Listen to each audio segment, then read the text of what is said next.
नाशिकमध्ये ध्वजवंदनावेळी वनकर्मचाऱ्यांनं घोषणाबाजी केली। गिरीश महाजनांच्या भाषणावर आक्षेप त्यांनी घेतला। भाषणात आंबेडकरांचं नाव न घेतल्यानं घोषणाबाजी करण्यात आली होती। वनकर्मचारी माधवी जाधवांनी जाब विचारला गिरीश महाजनांना। प्रजासत्ताक दिनी ध्वजवंदन सोहळ्यात बाबासाहेबांचा नामोल्लेख टाळल्यानं एका महिला वनकर्मचाऱ्यानं घोषणाबाजी केली आणि या वनकर्मचाऱ्याच्या आंदोलनानं परिसरात मोठा तणाव निर्माण झाला होता। आंबेडकरी संघटनाही या प्रकरणात आंदोलनाची त्यांनी भूमिका घेतली, तर दुसरीकडे गिरीश महाजनांनी दिलगिरी व्यक्त करून प्रकरणावर पडदा टाकण्याचा प्रयत्न केला।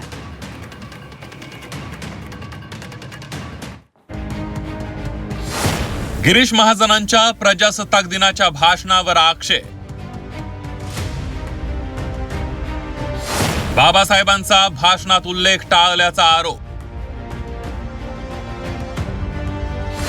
महिला वनकर्मचाऱ्याच्या घोषणाबाजीनंतर महाजनांची दिलगिरी। नाशिकमधील शासकीय ध्वजवंदन गिरीश महाजन यांच्या हस्ते पार पडलं। यावेळी त्यांनी केलेल्या भाषणात घटनेचे शिल्पकार डॉक्टर बाबासाहेब आंबेडकर यांचा उल्लेख न केल्याचा आरोप करत माधवी जाधव या महिला वनकर्मचाऱ्यानं घोषणाबाजी केली। बाबासाहेबांचा पालकमंत्र्यांनी नामोल्लेख कसा टाळला असा सवाल त्यांनी उपस्थित केला।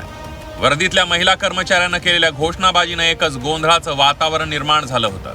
आपल्याला निलंबित केलं तरी परवा नाही, पण बाबासाहेबांचा उल्लेख टाळणं सहन केलं जाणार नाही अशी भूमिका माधवी जाधव यांनी घेतली होती।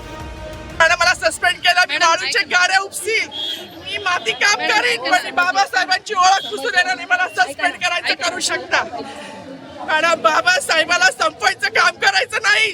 26 जानेवारी 15 ऑगस्ट मध्ये मी नाही मानत, पण लोकशाही मॅडम तुम्ही सुद्धा संविधानामुळे आहात, पालकमंत्री सुद्धा पालकमंत्री संविधानामुळे आहे। कोणताही जाती भेद नाही, सगळी समानता त्यांनी दिली आहे। आमच्या कानातुरात होते बाबासाहेबांचं नाव आता तरी भाषणात येईल, मग तरी भाषणात येईल। ज्या लोक संविधानाला लोकशाहीला कारणीभूत आहेत त्यांची नावं वारंवार घेतली गेली, मग जो संविधानाला कारणीभूत आहे तो प्रजासत्ताक दिनाचा जो मानकरी आहे त्याचं नाव भाषणात का नाही? गिरीश महाजनांनी बाबासाहेबांचा उल्लेख केला नसल्याचा मुद्दा लगेचच तापलाय। नाशिकमधील भीमसैनिकांनी गिरीश महाजनांविरोधात आंदोलन केलं।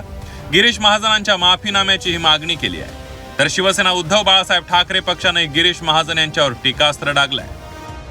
ज्या संविधानाने आज मला ही ताकद दिली आहे, त्या बाबाला जेव्हा हे संपवायला जात आहे तेव्हा त्यांची ही लेख तेवढ्याच निडरतेने उभी राहिली आणि ह्याचा मला खूप अभिमान आहे। जास्त काही बोलणार नाही। गिरीश महाजनांनी जो बाबासाहेबांचा अपमान केला आहे तो भरून निघण्यासारखा नाही। म्हणजे त्यांच्या दृष्टिकोनातून पाप धुवायला आता कुंभमेळा येतोय, इथे जरी त्यांनी नदीत आंघोळ केली तरी तो धुतला जाणार नाही, इतकं मोठं पाप त्यांनी केलेलं आहे।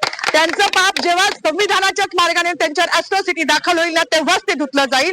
एवढीच माझी मागणी की त्यांच्यावर ॲट्रॉसिटी दाखल करावी, अन्यथा ह्याच ठिकाणी मी उपोषण चालू करणार आहे। केलंच आहे असं समजा, जोपर्यंत त्यांच्यावर ॲट्रॉसिटी दाखल होत नाही। बाकी मला काही म्हणायचं नाही। पुन्हा एकदा जय भीम। हे सगळी मंडळी बाबासाहेब आंबेडकरांच्या विचाराला किंवा राज्यघटनेला काय समजतात हे भारतीय जनता पार्टीने दाखवून दिलेलं आहे। मागच्या लोकसभेच्या निवडणुकीचे संविधान बदलण्यासाठी 400च्या पारची घोषणा यांनी दिलेली आहे। म्हणून हे संविधानाला मानणारे लोक नाहीच आहे, त्यामुळे बाबासाहेब आंबेडकरला हे मानतच नाही। तरी त्या भगिनीनं जी हिंमत दाखवली तिची दाद मी देईल आणि तिच्या मागे खंबीरपणे उभा राहण्याची भूमिका आम्ही ठेवू।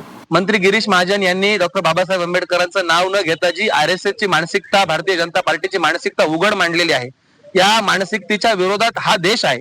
हा देश डॉक्टर बाबासाहेब आंबेडकरांच्या संविधानानं चालतो।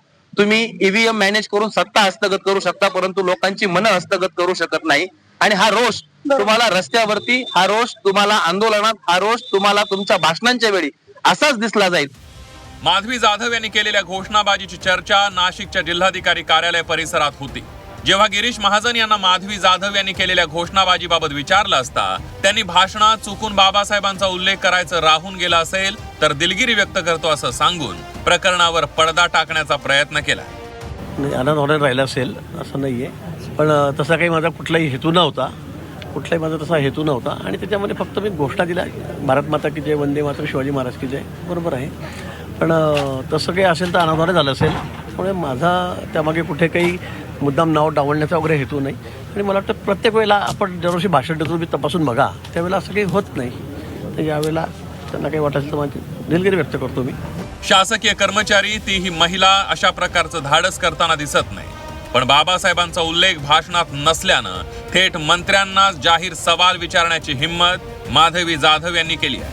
माधवी जाधव यांनी घेतलेल्या भूमिकेची चर्चा वन विभागासह शासकीय कर्मचाऱ्यांमध्ये होती. सागर गायकवाड, झी 24 तास, नाशिक.